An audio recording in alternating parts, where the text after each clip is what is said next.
Hey everyone, welcome back. In this video, I'll show you how to manage your Windscribe account settings in 2026. If you want to update your account information, adjust security options, or customize your preferences, this guide will help you do it step by step. First, open the Windscribe app or visit the official Windscribe website and sign in to your account. Next, click on your profile icon or account menu to open your account settings. Now review your account information, including your username, email address, and subscription status. Next, update your email address or change your password if you want to improve your account security. Now check the security settings and enable two-factor authentication if it's available for additional protection. Next, review your connected devices and remove any that you no longer use or recognize. Now adjust your notification and communication preferences according to your needs.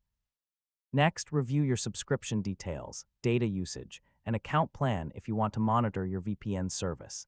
Now save any changes you've made before leaving the settings page. Finally, sign out and sign back in if needed to make sure all your updated settings are applied correctly. And that's it. You've successfully learned how to manage your Windscribe account settings. You can now keep your account secure, organized, and up to date. And don't forget to like, share, and subscribe for more helpful tutorials.